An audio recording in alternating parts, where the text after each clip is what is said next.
সম্পূর্ণ ভিত্তিহীন। কারণ আমি পার্সোনালি তাকে যতটুকু চিনি, লায়লা এই ধরনের মেয়ে না যে টাকা দিয়ে কাউকে টার্গেট করবে। আর মামুন যেটা বলেছে এটা সম্পূর্ণ পাবলিক সিম্প্যাথি। আপনাদের গণমাধ্যমকেও আমি বলবো যে লায়লার বিরুদ্ধে এই ধরনের যে কাজটা করেছে এবং একটা মেয়ের প্রাইভেসি, একটা মেয়ে যে ড্রেস পরে শুয়েছিল তাকে যেভাবে অকথ্য ভাষায় গালিগালাজ করেছে এবং সে বাংলাদেশ আইনকে জঘন্য বলেছে। অ্যান্ড হচ্ছে আপনারা লাইভটা ভালোভাবে দেখবেন, বলেছে বাংলাদেশের আইন কতটা জঘন্য হলে, বাংলাদেশের আইন যদি জঘন্য হয় তাহলে ওর মতো ছেলে আজকে বাইরে থাকতে পারতো না। আর এসেছিল আপনার বাসায় বা আপনি ওকে বাসায় ডেকে এনেছিলেন কিনা? আমি প্রথমেই আপনাকে এক্সট্রিমলি সরি বা ক্ষমা প্রার্থনা করে বলছি যে আমাদের খুবই ব্যক্তিগত একটা লাইফ উনি সামাজিক যোগাযোগ মাধ্যমে নিয়ে এসেছেন, যেটা আসলে সব হাজব্যান্ড ওয়াইফের মধ্যে বা লাইফ পার্টনারের মধ্যেই ঝগড়া। আসসালামু আলাইকুম প্রিয় দর্শক, স্ক্রিনে থাকা ভিডিওটি ইতিমধ্যে আপনারা দেখতে পেরেছেন। আজকের ভিডিওটা খুবই গুরুত্বপূর্ণ, খুবই ইম্পর্টেন্ট একটা ভিডিও। প্রিয় দর্শক, প্রিন্স মামুন ও লায়লার যে অবস্থা বর্তমানে, সেই বর্তমান অবস্থা নিয়ে আমি একটা ভিডিও করেছি। সেই ভিডিওটা খুবই গুরুত্বপূর্ণ হতে যাচ্ছে। অবশ্যই আপনারা ভিডিওটা মনোযোগ সহকারে আমরা ভিডিও স্ক্রিনে দেখে আসি। তাদের এই অবস্থার করুণ পরিণতি আমরা দেখে আমাদের মূল্যবান মতামতগুলো জানাবো। সম্পূর্ণ ভিত্তিহীন। কারণ আমি পার্সোনালি তাকে যতটুকু চিনি, লায়লা এই ধরনের মেয়ে না যে টাকা দিয়ে কাউকে টার্গেট করবে।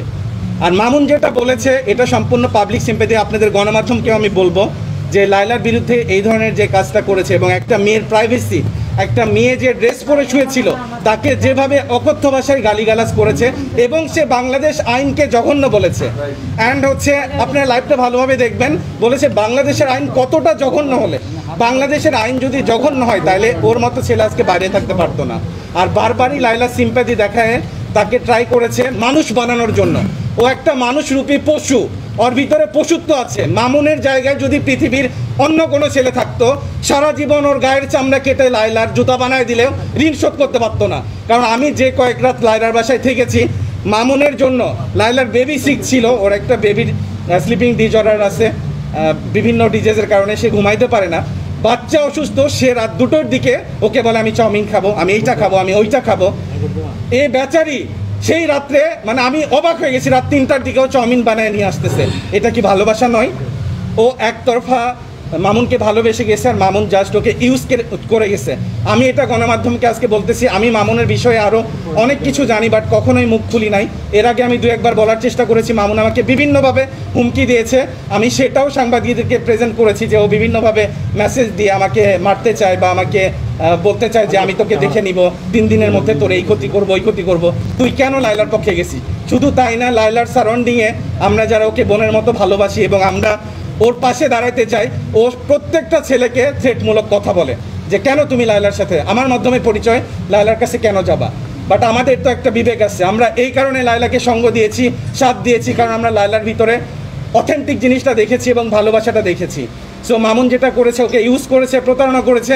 লায়লার বিরুদ্ধে যে এলিগেশন তুলেছে সম্পূর্ণ মিথ্যে এলিগেশন। লায়লার ক্যারেক্টার যদি খারাপ হইতো, মামুনের মতো ছোট লোক বস্তিতে থাকা একটা ছেলেকে তুলে এনে সে দেখতো না। বাংলাদেশে সুন্দর ছেলের অভাব নাই, আপনারা জানেন বাংলাদেশে সুন্দর ছেলের অভাব নাই। সো এই কোশ্চেনটা নেক্সট টাইম কখনোই বলবেন না যে লায়লা টাকার জন্য মামুনকে টাকা দিয়ে মামুনকে টার্গেট করেছে। ওই মামুন 4 ঘন্টা বাড়িধারা ডিওএইচএসে খুঁজে খুঁজে লায়লার বাড়ি বের করেছে, এটা আপনারা সবাই জানেন। আর ওকে, ও যদি পাখি হইতো বা পশু হইতো সেক্ষেত্রে ওকে আটকায় রাখা যেত, ও তো মানুষ। আর ও যেটা বলেছে একটু আগে, ও ড্রাগ অ্যাডিক্টেড, ও বিভিন্ন নেশায় আসক্ত থাকার কারণে তার ফিজিক্যাল গ্রোথ নেই। বাট আপনারা ওর অরিজিনাল সার্টিফিকেট দেখবেন, ও কিন্তু এতটা বাচ্চা না। আপনারা যতটা ভাবেন বা দেশের পাবলিক যতটা বাচ্চা ভেবে ওকে সিম্পাথি দেখাচ্ছে, সেই লেভেলের বাচ্চা মামুন না। যাই হোক, এটাই আমার লাস্ট কথা।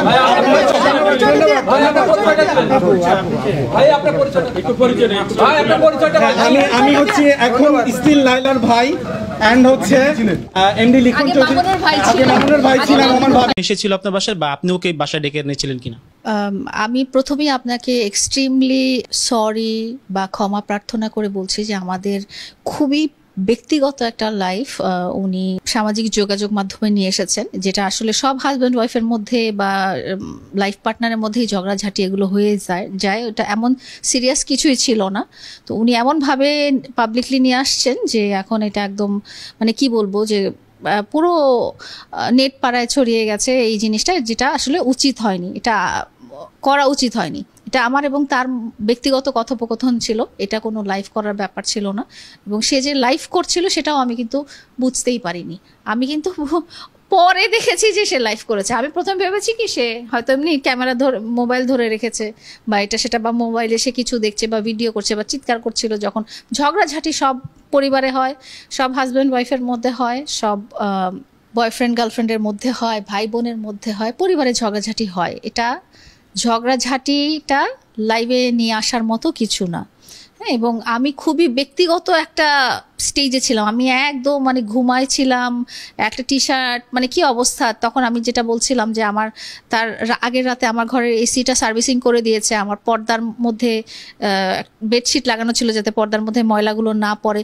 ওই অবস্থায় সে পুরো ঘর, পুরো বাসা এবং মানে একদম ব্যক্তিগত মানুষের যে একদম খুবই ব্যক্তিগত থেকে ব্যক্তিগত লাইফটা সে লাইভের মধ্যে শেয়ার করেছে, এবং যেটা এত মিলিয়ন মিলিয়ন লোক দেখেছে। এটাতে আমার যে কি পরিমাণ সম্মানহানি হয়েছে সেটা বোঝার মতো। তারও কিন্তু সম্মানহানি হয়েছে। সে যে একটা ঝগড়ার ব্যাপারটা যে সে এইভাবে করে বলছে।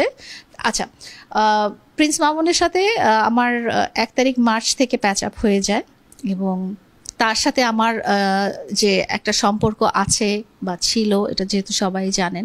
এই বাসাটা আমি এবং প্রিন্স মামুন প্রথম থেকেই থাকা শুরু করি। সো এই বাসার সব কিছুই ওর ওর জামা কাপড় এখনো আছে, জুতা এখনো আছে, এবং ঝগড়াঝাটি মিটমাট হয়ে যাওয়ার পর থেকে ওই বাসাটাতে থাকা শুরু করে, থাকে। ওর বাসাও থাকে, ও বসুন্ধরায় ভাড়া থাকে, ওখানেও থাকে, এখানেও থাকে। এখানে আমি ওকে ডেকে নেওয়ার কিছু নাই, ও আসে, ও খাওয়া দাওয়া করে। বুয়ারা সবাই যেহেতু জানে যে আমরা হাজব্যান্ড ওয়াইফ, সবাই ওভাবেই ওকে ট্রিট করে। তো এক্স্যাক্টলি ওই রাতে কিছু হওয়ার আগে আমি একটু। প্রিয় দর্শক, প্রিন্স মামুন ও লায়লার বক্তব্য শুনতে পারলেন। তাদের বর্তমান পরিস্থিতি আপনারা বুঝেছেন এবং জানেন। তাদের এই বর্তমান পরিস্থিতির উপর ভিত্তি করে আপনারা কমেন্টস করে জানিয়ে দিবেন। আপডেট ভিডিও পেতে চাইলে 9-10 মিনিট চোখ রাখবেন। প্রিয় দর্শক, ভালো থাকবেন, সুস্থ থাকবেন, এগুলো এখান থেকে বিদায় নিয়ে নিচ্ছি। আল্লাহ হাফেজ।